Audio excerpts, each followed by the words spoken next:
Report. I'm Amy Goodman. Canadian police have arrested nearly 600 people in Toronto in a police crackdown on protests at the G20 summit. Riot police used batons, plastic bullets, tear gas for the first time in Toronto's history. President Obama and world leaders gathered in Toronto for the summit following the gathering at Huntsville for the G8 talks. More than 19,000 security personnel were deployed in Toronto, and a nearly 4-mile-long security wall was erected around the G20 summit site at the Toronto Convention Centre. The security price tag for the summit is estimated at around $1 billion. Thousands of activists in Toronto held marches and demonstrations in the days leading up to the summits. Franklin Lopez of the Vancouver Media Co-op filed this report from the streets of Toronto. Over the past month, Toronto has transformed from Canada's biggest city to a veritable fortress. But over $1 billion spent to protect the leaders of the G8 and G20 nations wasn't enough to deter Torontonians and people from around the world from being in the streets during a week of action against G20 meetings. Here's Edgar Godoy, a Guatemalan living in Toronto. Movilizarse en la ciudad, áreas están restringidas. Es una vergüenza que el gobierno de Harper. It's difficult to mobilize in the city. There are restricted areas, and it's a shame that the Harper government is investing $1.2 billion in security when we have huge needs to be filled, like poverty, like student debt, the need to look after the earth, and to build homes for the poor. Even with all the security, protests got underway well before the summits began. On Monday, hundreds of people gathered and marched through the city, briefly occupying an Esso gasoline station. We're occupying it in solidarity with the folks here resisting the G8, G20. The police have been cracking down on us all afternoon, so we ducked in here and we're holding it for as long as we can. This marked the start of a full week of diverse resistance to the G8 and G20 summits held in Ontario. But instead of just organizing an anti-G20 convergence, people in Toronto worked hard to ensure that the messages of resistance came from community members across the city. Syed Hossan from the Toronto Community Mobilization Network explains. Our focus has always been on building community power. In particular, we've done that by holding community forums, free barbecues, free lunches and dinners. We've been going into immigrant communities, we've been going into shelters, we've been going into welfare lines, waiting, talking to people. And this is a dual process. We're not just saying, hey, come to the demonstration. We're saying, what are your issues? What are your concerns? How can we actively work to challenge them? That includes a protest, that includes a forum, that includes a direct action at their workplace or at their landlord's house. On Tuesday, radical queers and disability activists owned the streets of Toronto, pulling off a spectacular demonstration against the increasingly negative state policies against gays, lesbians, gender benders, and blenders. Hundreds of dancers, lovers, and marchers denounced barriers against queer migrants, the corporatization of the Pride Parade, and increasing discrimination against gay people. Ro Velasquez from the Queer Resistance Network was one of the many who spoke out. Queer people are people of color. Queer people are criminalized every day by police brutality. Queer people are not let into this country because of their gender and their immigration status. Queer people are poor with disabilities.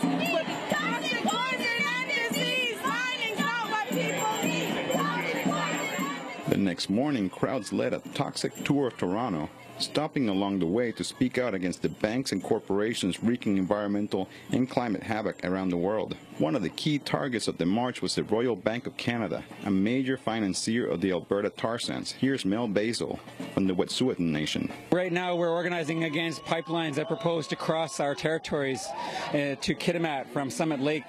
They would contain 525,000 barrels of oil, dirty oil, per day. And that amounts to 7 pipelines. That looks at about 1,500 tankers per year. The Royal Bank of Canada, together with Suncor, a corporation devoted to extracting tar sands oil, were part of a select group of corporations that participated in the first ever G20 Business Summit, where corporate heads sat down with G20 finance ministers in the days preceding the main event. As people marched, dozens of undercover police made their presence felt on the street. What's your badge number? What is your badge number, sir? That's thing out of my face. What's your badge number? Don't touch my camera, dude. Don't touch my camera. What's your badge number?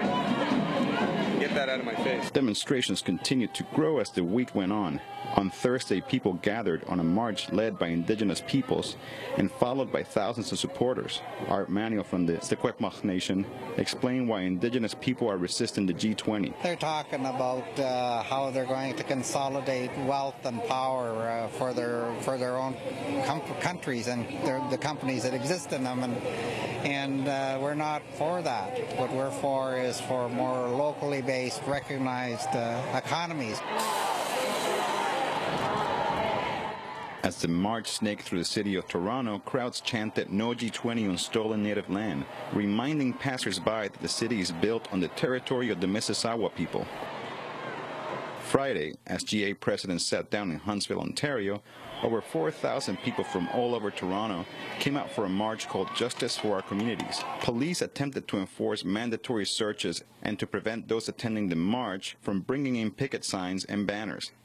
But people refused to be intimidated and instead took over Allen Gardens, serving food, making music, and dancing. Here's Genevieve Aguirre explaining why she's protesting the G20.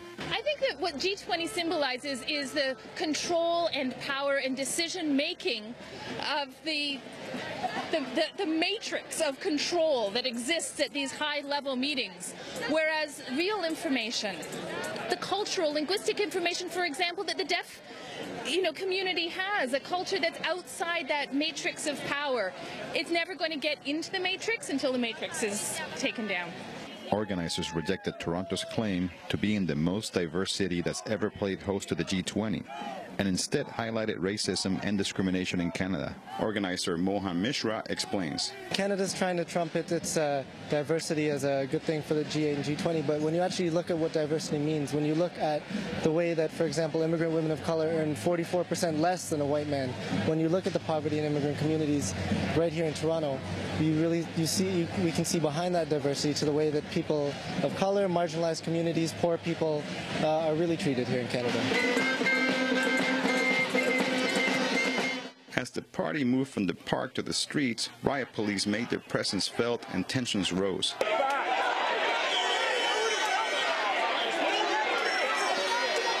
Even though police beat and arrested a deaf man who was later denied an interpreter, demonstrators reclaimed the streets for nearly 4 hours before retiring to Allen Gardens for a block party in a tent city. Lisa Schofield explained the decision to erect tents in the park. The Canadian government is spending $1.2 billion on the G20 summit, and that money, when you calculate it, could have been spent on housing all 80,000 people who are currently without proper housing in the city of Toronto for over a year at the market rent. That evening, the first arrest was made under increased police powers, which allowed anyone walking within the 15 feet of the 6-kilometer-long G20 fence in downtown Toronto to show identification and submit to searches without warrants. Students, teachers, trade unions, communists, queers, indigenous peoples, and anarchists joined with groups of Tamils, Kashmiris, Iranians, Tibetans, and Ethiopians to denounce the G20 and fight for freedom. A man named Francis marched carrying a coffin for democracy. Here's why. Today, 20 people from the richest countries on Earth will make decisions that will affect the whole planet. We must ask ourselves why only the richest countries decide for humanity. In my opinion, it is anti-democratic. As the march made its way through Toronto, people shouted slogans demanding land, freedom, and self-determination.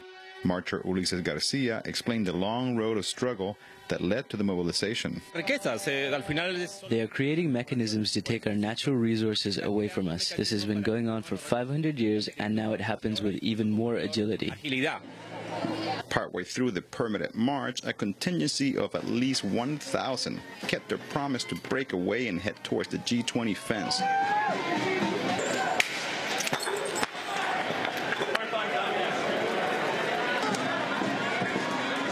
Police cars were burned and corporate storefronts were smashed.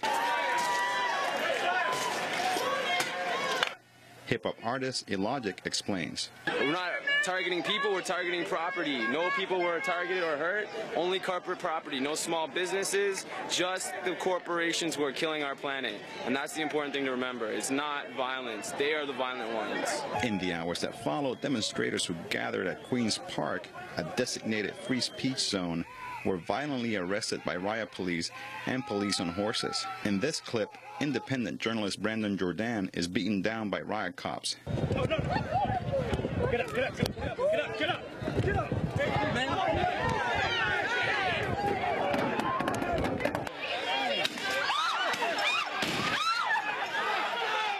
By midday Sunday, more than 560 people are reported to be detained. A lawyer representing arrestees said that people are being denied wholesale their rights. While G20 leaders talk behind high fences in downtown Toronto, the streets have been deemed unsafe for anyone who has resisted against the summit. At the time of filing this story, people are still speaking out, and arrests continue. That report produced by Franklin Lopez and Don Paley from the Vancouver Media Co-op with additional footage from Brandon Jordan. This is Democracy Now!, democracynow.org, The War and Peace Report. When we come back, Naomi Klein joins us from Toronto. Stay with us.